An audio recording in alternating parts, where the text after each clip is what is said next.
যদি দিনের পর দিন সেজদায় আর দোয়ায় কাঁদতে কাঁদতে তোমার চোখের পানি শুকিয়ে যায়, যদি গভীর রাতে তাহাজ্জুদের জায়নামাজে অতি বিনয়ে আর বিশ্বাসের সাথে দোয়া করেই যাও, তারপরেও যদি তোমার মনের চাওয়াগুলো অসম্পূর্ণ থেকে যায়, যদি আরশে আউজিম থেকে কোনো ফলাফল না আসে, যদি তোমার ডাকে তোমার প্রভু সাড়া না দেয়, হে মুমিন, তবুও হাল ছেড়ে দিও না।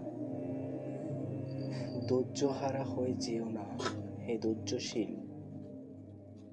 তবুও যেন হতাশা হয়ে যেও না, হে বিশ্বাসী।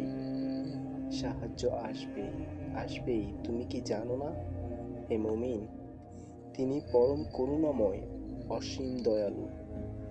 তুমি কি জানো না, হে বিশ্বাসী, তিনি সমস্ত চাওয়া পাওয়াগুলো পূরণ করার ক্ষমতা রাখে।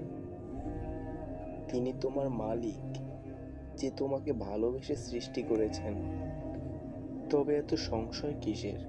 মনে রাখো, দোয়া করতে পারাটাই দোয়া কবুলের পূর্বাভাস। তুমি কি জানো না, কষ্টের সাথে রয়েছে স্বস্তি, দুঃখের পরেই আছে সুখ। তিনি জানেন তোমার মন কি চায়। তোমার রব তোমাকে এত বেশি দিবেন, তুমি খুশি হয়ে যাবে। রবের প্রতি বিশ্বাসে অটল থাকো, বিশ্বাস রাখো, ধৈর্য ধারণ করো, জয় তোমারই হবে ইনশাআল্লাহ।